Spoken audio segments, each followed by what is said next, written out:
There is always going to be pressure from people around you who genuinely do have your best of interests at heart.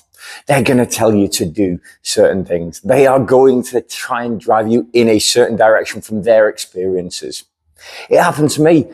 I joined the police in 2000, and right from minute one, those people around me were, you've got to go for promotion. You've got to become a sergeant. You've got to become an inspector. Think of the pension. Now, don't get me wrong. I did 17 years in the police and I absolutely loved it, but it wasn't my dream. All the time, even on my very best days, there was always a niggling doubt in my head telling me that this wasn't where I was going to end up, but I ignored it. And we do ignore it because we want to try and fit into the norm. We don't want to look outside of this comfort box. I was great. I'm sat there roughly on about 40 grand a year. I'm chasing people around doing 150 mile an hour in cars and having great fun. But I wasn't completely happy. Then 2015-16 came along and I went into the depths of despair. I had a massive breakdown.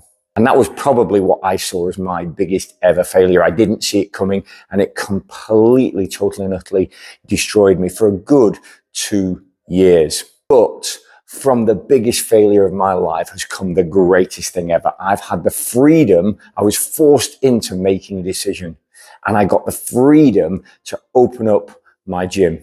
And I am working harder than I ever have done in the police. I'm working more hours. I've got so much more stress.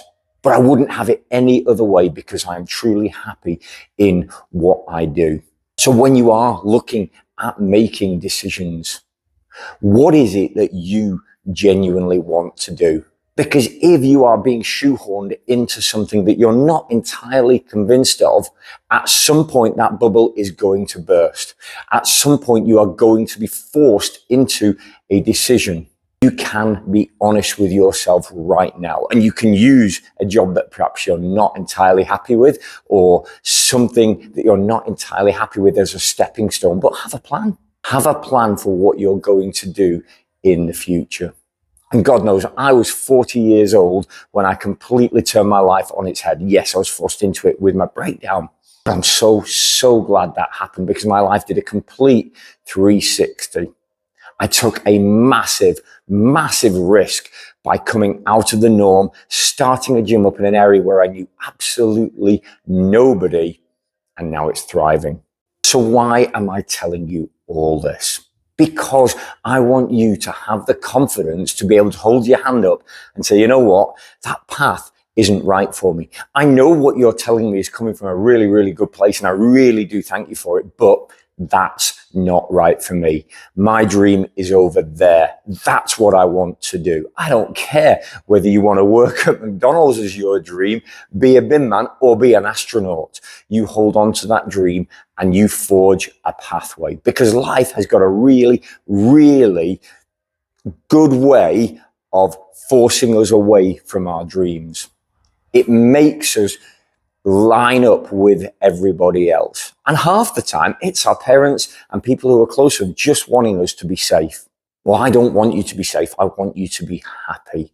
So have the confidence to hold your hand up and say, you know what, that's not quite right for me.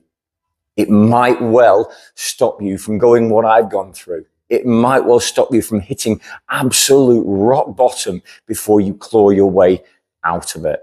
If you've got questions, if there's something you want me to put a video out there for, then please do pop me a message and I'll be putting absolutely loads and loads of these out as time goes on, guys.